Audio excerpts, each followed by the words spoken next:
7h53 em Campos, de volta com o Folha no Ar, primeira edição, que hoje tem o oferecimento dos laboratórios Plínio Bacelar e Proteus, serviços de saúde e medicina ocupacional, com a qualidade certificada ISO 9001-2015. Recebemos aqui o Ciro Gomes, ex-governador do Ceará, foi ministro também, né, dos governos Itamar Franco, Lula, e hoje é pré-candidato a presidente da República. Nesse bloco, volto com você, Aloysio, abrindo aí já na sequência. Por favor. Governador, esse bloco dedicado à economia, o senhor já roçou nele no bloco anterior. Um quadro rápido do país. Volta da inflação em patamares que a gente não vê desde a implantação do Plano Real, do qual o senhor participou, em 94. Aumento da taxa de juros, aumento escorchante da cesta básica, aumento dos combustíveis, R$ 7,00 a gasolina, R$ 5,00 o diesel, mais de R$ 100,00 o botijão de gás, aumento da energia elétrica, da tarifa de energia elétrica, crise hídrica, 20% dos reservatórios, que é promessa de apagão pela frente e racionamento, 14,6 milhões de desempregados, 35,6 milhões de outros brasileiros na informalidade, prejuízo na lavoura de milho, café, cana, hortaliças, frutas, pecuária de leite, fuga dos investidores internacionais, a maior retração da produção industrial desde julho de 2015 e queda do PIB no segundo semestre, erudindo qualquer possibilidade de crescimento a curto prazo. Que quadro o senhor projeta a partir dessa realidade? Olha, Luiz, eu tenho tentado chamar a atenção dos irmãos e irmãs brasileiros para isso. Nós estamos com o pior dos quadros, que é um quadro de estagflação, que é a pior doença que uma economia pode sofrer, é uma inflação, ou seja, uma alta de preços combinada com uma estagnação econômica. Então, você tem a renda deprimida pela paralisia econômica e o custo de vida subindo, agravando dramaticamente o sofrimento das classes médias e da pobreza no Brasil, que não tem precedentes. Isso é o que precisa ser debatido. Isso é o que nós precisamos iluminar a nossa palavra, pedir a Deus que ponha juízo na cabeça dessa grande nação, especialmente dos políticos, para que nós possamos fazer um grande debate, porque solução tem, mas nenhuma delas é simples ou trivial e todas elas exigem coesão política, que é exatamente o oposto. Daí o crime superior que o Bolsonaro comete de ser ele mesmo o chefe da baderna e o líder do caos econômico e social que está se generalizando no país. A resposta para isso vocês têm em Campos. Veja, Campos é uma cidade importante do Brasil que está com os ovos todos numa cesta só, perigosamente, que é a dependência dos royalties de petróleo e a falta de um planejamento estratégico que gera uma espécie de crise política cíclica para vocês todos, com confusão, judicialização da política, enquanto Niterói fez o oposto. Com a mesma base de grana, ao invés de gastar por conta de fazer, você tem uma estratégia de fazer um fundo reciclável e necessariamente diversificar o perfil econômico. O potencial do Norte Fluminense para uma agroindústria tem uma vocação importante para agregação de valor, para serviços, para uma série de outras atividades, mas isso não cai do céu. Isso tem que ser ordenado, e eu estou dando a comparação com a reabilitação de Campos, tem que ser ordenado num projeto nacional de desenvolvimento, que é o que eu obsessivamente tenho tentado pedir ao povo que preste atenção. Não é que eu queira ser dono da verdade, eu estou muito longe disso. Eu apenas acumulei uma experiência de muito êxito, muitas experiências concretas em cargos públicos. Eu conheço as finanças brasileiras, eu sei as pistas por onde a gente pode resolver o problema tecnicamente. Pode acreditar, tem solução, inclusive, surpreendentemente, talvez para vocês, algumas são soluções de relativamente curto prazo. Vou dar um exemplo aqui de uma proposta que eu tenho tentado e que os bancos tratam de desmoralizar. O consumo das famílias, Aloysio, é o principal motor da atividade econômica brasileira. Quando o PIB cresce, qualquer coisinha, você vai fazer a radiografia, 60% desse crescimento é puxado pelo consumo das famílias. Ninguém precisa ser economista para entender. Se as famílias expandem o consumo, começa a aumentar a venda, contrata mais gente, encomenda mais da indústria, que tendo mais encomenda, contrata mais gente, compra mais matéria-prima e assim a traquitana da economia gira. Pois bem, o consumo das famílias no Brasil, que é responsável por 60% da economia, está sendo deprimido de forma trágica, por causa de 3 fatores. Desemprego aberto, o número que você já deu, e queda na renda por precarização do trabalho, violenta, e pelo colapso do crédito. Vou repetir aqui o número que você não deu, mas é chave, 73% das famílias brasileiras estão hiperendividadas e encalacradas na impossibilidade de manejar suas dívidas. A única política pública que é capaz de ser feita nesse motor da economia é uma política pública em relação à reestruturação do crédito estrangulado das famílias. É só pegar o seguinte, a gente faz isso sistematicamente lá com os nossos PROCON em Fortaleza, e eu digo isso não é para nada, é cena para dizer que eu sei fazer. Então você pega o Banco do Brasil, a Caixa Econômica, e convoca o Serasa para mediar um desconto. Qualquer pessoa consegue sozinho um desconto de 90%. É só olhar aí no Google, leilões do Serasa, e dar 90% de desconto. Pois bem, se você conseguir 90% de desconto, a dívida média das famílias fica em R$ 1.400, Aloysio. Só que elas não têm esses R$ 1.400, que é quase 2 salários mínimos. Para uma cesta básica que está custando quase um salário mínimo, a opção já é comer ou pagar o aluguel. É comer ou pagar o crediário. As pessoas não têm essa opção mais. Então você pega o Banco do Brasil e a Caixa e financia isso em 20 vezes, em 30 vezes, cobrando um jurinho módico, mas que remunere bem o Banco do Brasil e a Caixa Econômica, não haverá prejuízo, e você faz um programa de reeducação financeira. Isso tem efeito de curto prazo muito rápido. O mesmo trabalho com a reestruturação do passivo de 6 milhões de microempresas que estão quebradas no Serasa. Você tem aí dinheiro aonde? Você tem dinheiro nas reservas cambiais do país. Nós temos 360 bilhões de dólares numa espécie de caderneta de poupança que eles não sabem usar e ficam reservando só para financiar a goela sem fundo da especulação e da agiotagem financeira. Se você pegar 80 bilhões, 70 bilhões de dólares, vezes 5, vamos fazer aqui um número redondo, nós estamos falando de 350 bilhões de reais que você pode injetar na economia, reestruturando criteriosa e seletivamente o passivo das empresas que, com um pouquinho de crédito de capital de giro, voltariam a trabalhar, a produzir, a empregar gente, e você também giraria isso com garantias, com um aval solidário, coisas que a gente sabe fazer também, nós fazemos muito isso. Quem quiser duvidar, veja o que nós formulamos lá atrás, chama Crédito Amigo, do Banco do Nordeste, estamos fazendo agora diretamente através de prefeituras que nós temos influência, porque eu fico ajudando a encontrar soluções para os problemas. A terceira ferramenta é retomar, Aloysio, isso estou falando do curto para o médio prazo, retomar 24 mil obras públicas paradas no Brasil. Qual é a característica dela? Já passaram a burocracia da licitação, já passaram a burocracia, às vezes, infindável da licença ambiental, algum pepino que tem no Tribunal de Contas, você faz uma força-tarefa e supervisiona aquilo, resolve, tira o pepino. Mas qual é o efeito disso? É que no curto prazo, você pode fazer a outra ferramenta de ativação do PIB, que é o investimento público, sair de perto de zero para um crescendo, que no meu projeto chega a 3 trilhões com T de tapioca em 10 anos. Por que isso? 10 anos é um planejamento estratégico que não precisa ser eu a executar.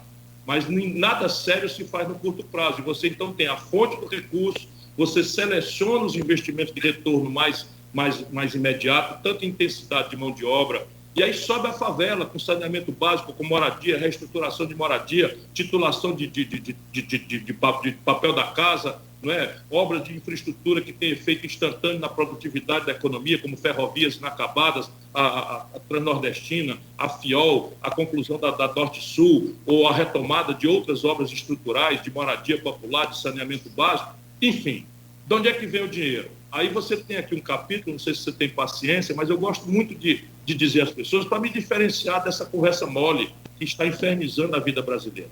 Eu vou arrumar aqui os 3 trilhões de reais em 10 anos. Primeiro, 342 bilhões de reais é o que o governo tem a obrigação de receber e não recebe. As chamadas renúncias fiscais. Eu estudei um corte de apenas 20%, Aloysio. 20% dá quase 70 bilhões de reais por ano. Em 10 anos está aí 700 bilhões de reais. Olha aí onde é que nós vamos achando a coisa, só cobrando imposto de quem deve e não paga. Não é? Por exemplo, o cara da Localiza dono da Localiza virou 60% do faturamento dele é vender carro usado sem pagar imposto. Quando ele é, na pessoa jurídica, uma empresa de locação de veículo. Quando você chega em Campos, vai alugar um carro da Localiza, a placa é de Belo Horizonte. Quer ver? Observe isso, você que gosta de fazer, ou entre na internet e veja uma placa de um carro da Localiza. Belo Horizonte. Por quê? Porque lá não paga imposto, o IPVA. Enquanto o motoqueiro que está carregando um caixote de aplicativo nas costas em campo, de madrugada, chovendo, ele paga 4% do valor da motocicleta de IPVA, o cara da Localiza não paga. Às vezes a renúncia fiscal é para ter uma contrapartida de emprego, mas não é o caso definitivamente. É tudo propina, tudo toco, favores criminosos que a elite brasileira vai conseguindo. Depois você tem a tributação de lucros e dividendos empresariais, né? Só o Brasil não cobra. Eu cobrei quando fui ministro da Fazenda do Itamar. Aqui dá para arrecadar 80 bilhões de reais. Só para você ter uma ideia, eles distribuíram 32 bilhões de reais esses últimos 15 dias de lucro da Petrobras, e os caras que meteram a mão nessa grana, 32 bilhões de reais, não pagaram um centavo de imposto. E vocês, quando vão receber aí da folha, o salário morre com 27,5% na fonte, não tem nem como escapulir. E um cidadão de classe pequena, baixa, de R$ 2.050, começa a pagar imposto de 15%. E no Brasil, quem recebe da pessoa física lucros e dividendos, bilhões, não paga imposto. O IPVA do carro é 4% do valor, dos jatinhos, lanchas, helicóptero da burguesia, da classe dirigente do Brasil, não paga imposto. Então, essas coisas todas, para não cansar vocês, eu tenho aí 3 trilhões de reais para incrementar a taxa de investimento e fazer o terceiro grande motor da economia, que é o investimento público, ativar a economia e a geração dos empregos tão dramaticamente necessitados. E, por fim, aí já exige mais maturação, mas nada que a virada não comece agora, é uma retomada forte do processo de industrialização perdida pelo Brasil. O caminho aqui é economizar a poupança que nós já estamos gastando. Então, não sei se estou cansando vocês, mas eu gosto de sustentar minha esperança com base em coisas práticas. Então, veja, nós denunciamos a política de preço da Petrobras. Vocês de Campos têm uma relação imediata, umbilical, de vida ou morte com a Petrobras. Pois bem, a Petrobras do senhor Michel Temer e Jair Bolsonaro simplesmente paralisou 1/3 da capacidade de refino do Brasil e está importando crescentes volumes em dólar de óleo diesel, gás de cozinha, querosene de aviação, agora é 100%. Resultado, em vez de pagar em real, a senhora dona de casa de Campos está pagando R$110 numa gás de cozinha porque eles dolarizaram criminosamente o preço dos derivados de petróleo no Brasil, quando a razão de ser da existência da Petrobras é verticalizar, dando ao Brasil independência de importação do estrangeiro. E cancelar os investimentos que autonomizariam o Brasil em matéria de refino de petróleo pesado, que é o petróleo do pré-sal. Então, você tem que retomar isso e transformar o Brasil numa grande potência de petróleo, gás, bioenergia, e tirando daí uma indústria 4.0 de polímeros, etc, etc, etc. Complexo industrial da saúde. Bom, agora todo mundo está vendo o que eu escrevo há tantos anos. O Cláudio sabe quanto o governo federal, ano passado não esqueça, porque foi muito mais por causa da pandemia. Antes da pandemia, sabe quanto tinha sido a importação pelo governo federal de coisas da saúde? 17 bilhões de dólares. Num aninho, 85 bilhões de reais saíram do cofre pobre do Brasil para financiar emprego na China, na Índia, na Europa e nos Estados Unidos. 85% da química dos nossos remédios, todo o aparato da saúde, prótese, cama de hospital, bengala, cadeira de roda, todos os meios de diagnóstico médico, ultrassom, tomografia, ressonância, tudo importado. E agora chegamos no fundo do poço, em que o povo brasileiro viu que nós estamos importando da China máscara, de proteção e os insumos da vacina. Aliás, ontem o Bolsonaro plantou um elogio para a China na presença do Xi Jinping, que deve ter também enchido de vergonha os alucinados, enfim, enganados por ele. Ele é um canalha indo, voltando e indo de novo, por qualquer ângulo que se queira considerar. Voltando aqui ao nosso raciocínio. Como você vê, já fui longo demais, há saídas para o Brasil. O grande problema é que essas saídas exigem um ambiente político, um ambiente de governança política radicalmente diferente desse que o Lula, o Fernando Henrique e o Bolsonaro, de forma absolutamente igual, praticam. Deixa eu só terminar para a população saber o que eu estou dizendo.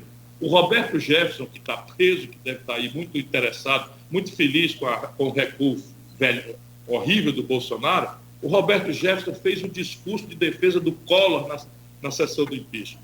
O Roberto Jefferson ganhou do Lula o correio para roubar. O Lula deu para o Roberto Jefferson os correios para roubar e dali nasceu o mensalão. Todo mundo aí lembra do que aconteceu, a tragédia que aconteceu e tal. E o Roberto Jefferson agora é o homem que defende o Bolsonaro. Esse Ricardo Barros, líder do governo Bolsonaro, que está suspeito de roubar nas vacinas, era vice-líder da Dilma e do Lula e líder do governo Fernando Henrique e ministro da Saúde do Temer.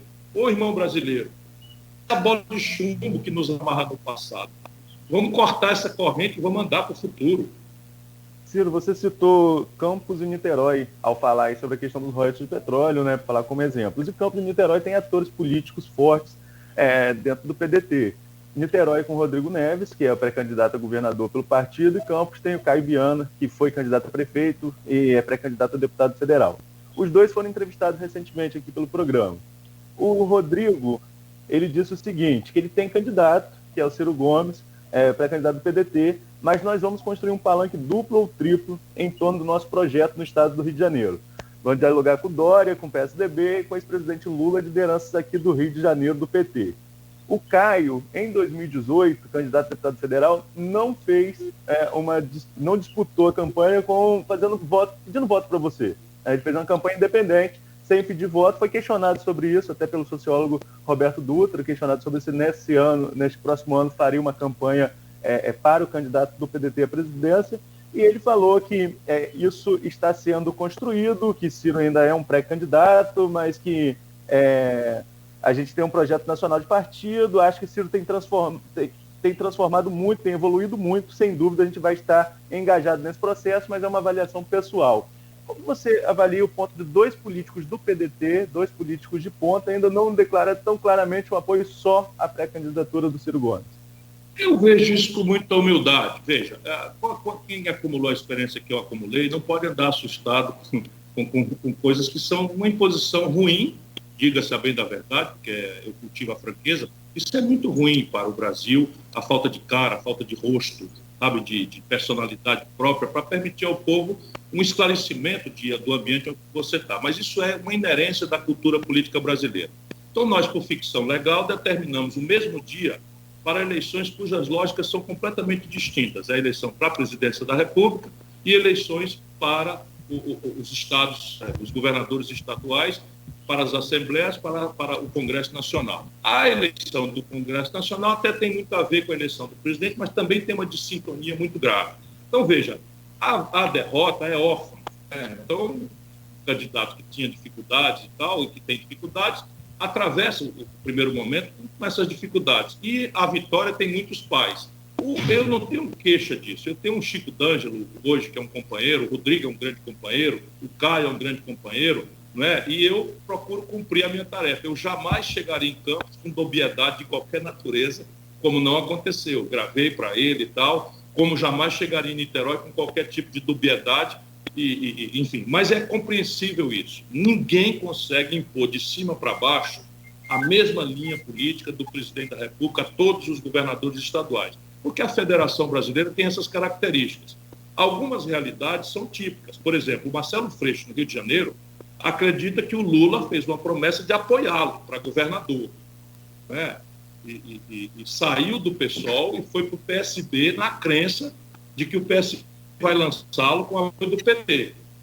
E o Lula, que diz o que a pessoa quer ouvir, está dizendo para o Rodrigo, a quem foi visitar, que também apoia o Rodrigo. Mas já disse ao Eduardo Paes, só para vocês terem clareza de como a vida é no Rio, já foi visitar o Eduardo Paes na mesma visita. O Lula é uma pessoa que tem pouco apego à verdade, e já disse ao Eduardo Paes que vai apoiar o candidato do Eduardo Paes, que pode ser o Santa Cruz, o grande presidente da OAB, que é a minha organização sindical e de categoria, que eu sou advogado.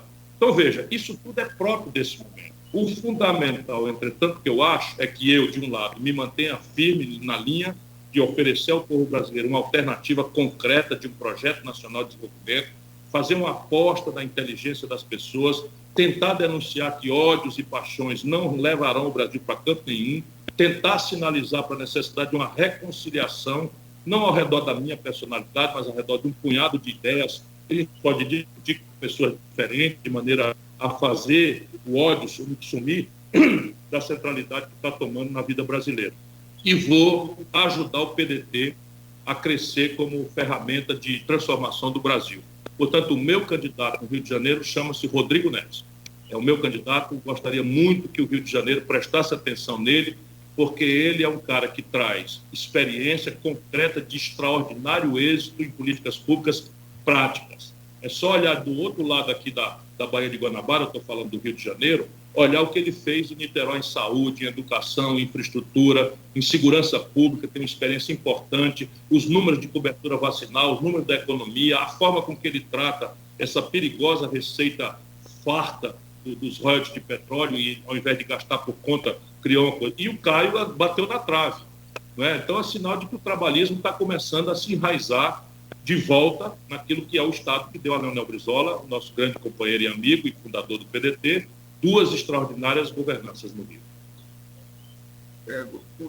Governador, também tem...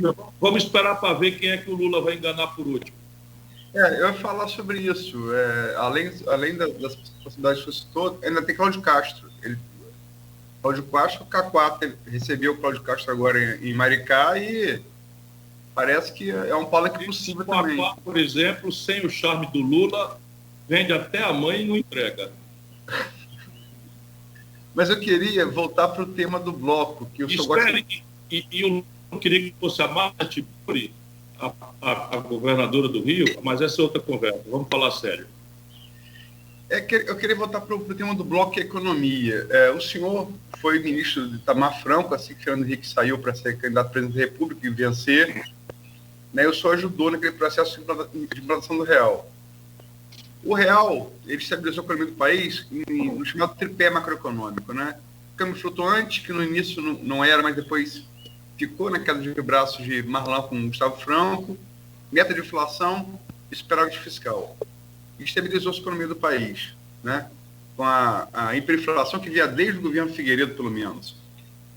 O senhor, no entanto, é crítico a esse modelo que foi rompido no segundo governo Lula e muito com Dilma na nova matriz econômica e levou o Brasil à pior recessão da sua história.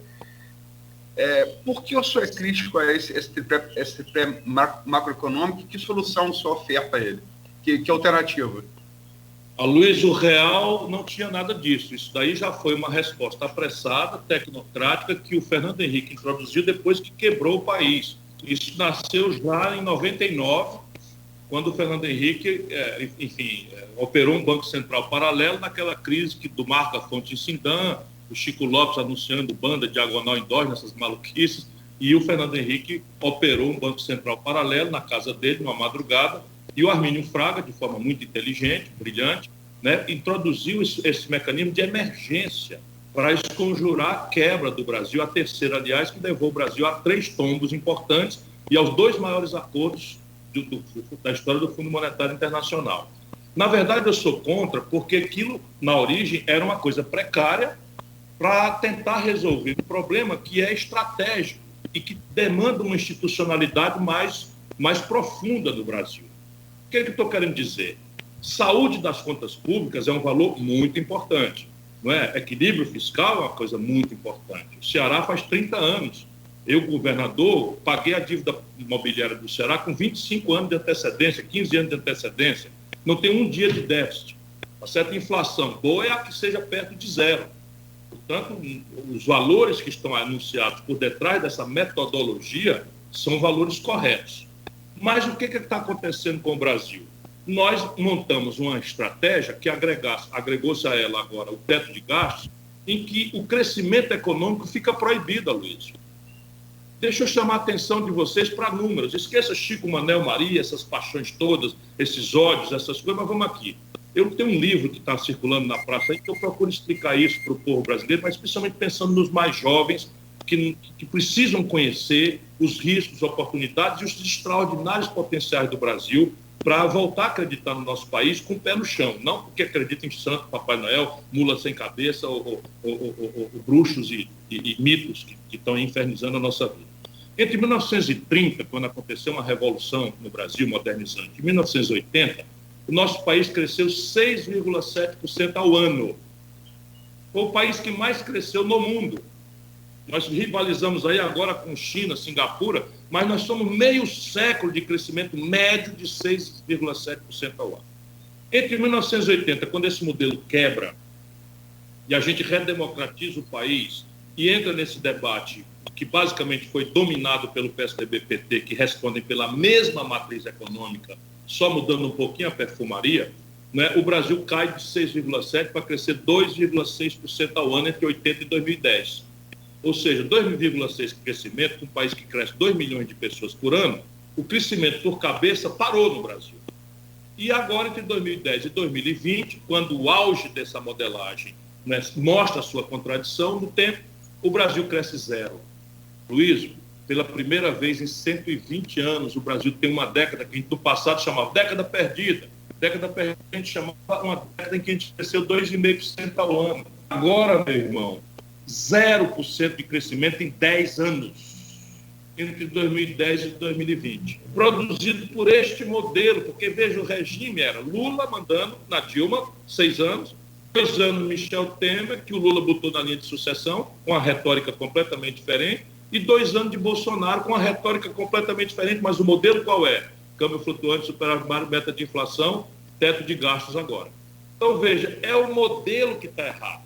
Então, nós precisamos colocar em perspectiva um outro modelo. E é uma novidade que nós temos que fazer. Por quê? Porque as tecnologias agora tomaram uma centralidade dramática.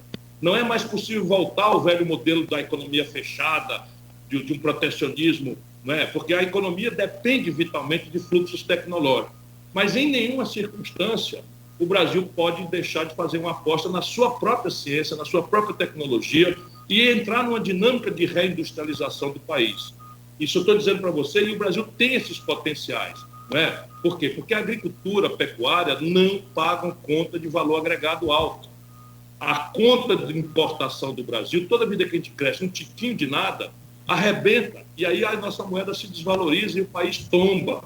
E aí a governança política simplesmente só está extraindo disso pequenos voos de galinha para que os caras se eternizem no poder. E isso também fracassou, porque olha a questão da modelança política olhando de longe, como eu olhei o modelo econômico. O Collor foi cassado, o PSDB nunca mais ganhou uma eleição nacional do desastre do Fernando Henrique para cá, o Lula foi bater na cadeia, a Dilma foi cassada, o Michel Temer saiu pela porta dos fundos, só volta agora ressuscitado pelo Bolsonaro, e o Bolsonaro está se desmoralizando. Então, o que nós precisamos pôr em debate é um outro modelo econômico que, tendo compromisso com a estabilidade da moeda, compromisso com a sanidade fiscal, conserte as coisas em direção a um projeto que tem basicamente 3 grandes objetivos. Levantar o nível de poupança e investimento do país, porque o que financia desenvolvimento é o capital que você produz em casa. Isso tem a ver com o modelo tributário, modelo previdenciário, modelo de mercado de capitais, modelo de financiamento das inovações tecnológicas, está tudo escrito aí nesse meu arrazoado que está nesse livro. Coordenar estrategicamente um governo saneado com iniciativa privada convergente com a nova estratégia de desenvolvimento do país e convocar a universidade a oferecer as respostas práticas, tecnológicas e científicas para o desafio pretendido e fazer um investimento em gente. Sabe, ou o Brasil acorda para meter a garotada numa escola pública e tempo integral, profissionalizante no nível médio, não é, com um paradigma pedagógico que ensine as crianças a pensar, a trabalhar em equipe, substituindo essa escola careta do decoreba, ou simplesmente não tem saída. Governador, para terminar esse bloco, a gente entrevistou aqui recentemente, no 23 de junho, o Benjamin Sixto, foi ministro do Desenvolvimento do Governo, Indústria e Comércio no governo Fernando Henrique. É presidente da maior ONG da Amazônia e conhece muito bem essa questão de matriz energética. Ele já anunciou que a crise hídrica era uma coisa inadiável, irreversível, e ela está tentando com muita força. Estava vendo vendo ontem umas matérias sobre isso, na verdade o Brasil teria que ter acionado as termoelétricas desde outubro do ano passado para poder poupar o sistema hidrelétrico, e não fez. Com medo de lá atrás aumentar a tarifa, que agora é inevitável. O senhor vê o risco de um novo apagão no Brasil? Eu não tenho a menor dúvida de que acontecerá em horários de pico, especialmente, mas pode acontecer o racionamento, por uma circunstância, um desgoverno absoluto. Quando eu digo que o presidente é o chefe da baderna e o coordenador do caos social e econômico, acredite, eu não estou exagerando. Quem me acompanha nas minhas redes, sabe que desde fevereiro eu estou tentando chamar atenção, e não é porque eu sou profeta, é porque eu tenho muita experiência e tenho uma imensa equipe, né, nessa questão. O professor Paulo Rabelo de Castro me avisou e eu fui estudar, né, e vi os avisos do Kelman, que foi presidente da Agência Nacional de Água. O Brasil tem inteligência para todas as questões e está todo mundo dizendo, e a nossa mídia não presta atenção, porque fica aí todo dia no cercadinho, reverberando as maluquices do Bolsonaro, e nós não temos planejamento de nada. Ao contrário, o planejamento na área descontinuou as políticas estratégicas da Eletrobras, porque se anuncia a privatização. Se eu anuncio a privatização, o que você acha que o gestor e os conselhos e os técnicos da Eletrobras estão fazendo? Estão cuidando de sobreviver, estão cuidando de limpar as gavetas, estão cuidando de organizar seus fundos de pensão, suas aposentadorias precoces, e isso é uma descontinuidade grave, não é? Gravíssimo. Então você não tem planejamento, vem uma estação hídrica que já era caprichosa, mas não tem saída. Essa é a grande questão. Por quê? Porque com a vacinação, a economia tem um ajuste estatístico de voltar a algum nível de atividade. E você não tem a oferta está ali na frente estrangulada. Então, no horário de pico, ali por novembro, nós vamos ter constrangimento, sem nenhuma dúvida. A forma de fazer isso, o Bolsonaro ainda ontem me deu uma notícia, ele estava na live dele pedindo o povo para subir 5 andares a pé. Tenha santa paciência, Na iminência de um constrangimento de energia elétrica, o Bolsonaro está pedindo ao povo brasileiro que não suba 4, 5 andares de elevador e vá de escada para economizar energia. Este cara é um irresponsável. Despreparo dele, e é o seguinte, se você reparar, cada grande constrangimento brasileiro, ele bota um general, ou um almirante, que é um general da Marinha. Então, o ministro da Minas e Energia, que vai pagar esse pato, é um almirante. O constrangimento do preço da Petrobras é um general. O colapso na saúde pública, ele meteu um general irresponsável. Por quê? Porque é uma vingança que o capitão expulso do Exército está fazendo com as Forças Armadas, desmoralizando o melhor conceito que as Forças Armadas devem merecer da nação brasileira, com o comportamento omisso desses bajuladores tipo Braga Neto, não é? que há muito tempo largou a honra para ser um mero puxa-saco de um presidente criminoso e irresponsável. Então vai ter sim constrangimento na oferta de energia elétrica, e hoje a população brasileira já está pagando 52% a mais na bandeira por conta das imprudências e falta de planejamento do senhor Messias Bolsonaro. Ele chamou o Sérgio Malandro para fazer a campanha agora da economia de energia, né, do uso racional. Já está no ar aí a campanha. Dá vontade de rir se não fosse trágico para chorar. Não é? Bom, só um pouquinho das alternativas energéticas para o país. O país investe muito em hidrelétrica ainda, não está na hora de diversificar essas matrizes? Não entendi. Não está na hora de diversificar as matrizes energéticas do país? Como incentivar outras formas de energia que não é hidrelétrica para evitar constrangimentos como esse? Olha, o Brasil tem um potencial eólico e solar que pode ser considerado um dos maiores do mundo, pela característica do nosso território. Nós somos um país que tem um pedacinho acima do Equador, lá no Amapá, e somos um país temperado ali abaixo já, no Rio Grande do Sul. Você tem a possibilidade, o Ceará, por exemplo, já tem redundância em matéria de energia eólica, que já ganhou escala e já é mais barato do que a hidráulica, e estamos avançando muito rapidamente para também ter redundância em matéria de energia solar. Evidentemente que isso só acontece com planejamento, com coordenação estratégica, com visão de médio e longo prazo, com mecanismos compatíveis de financiamento com a taxa interna de retorno de negócios, não é? Enfim, de maturação mais lenta, e isso tudo exige governo, planejamento, né? A ideia de que o mercado sozinho vai resolver isso é grande equívoco. Mas nos limites nós já deveríamos estar pensando no reforçamento através da biomassa.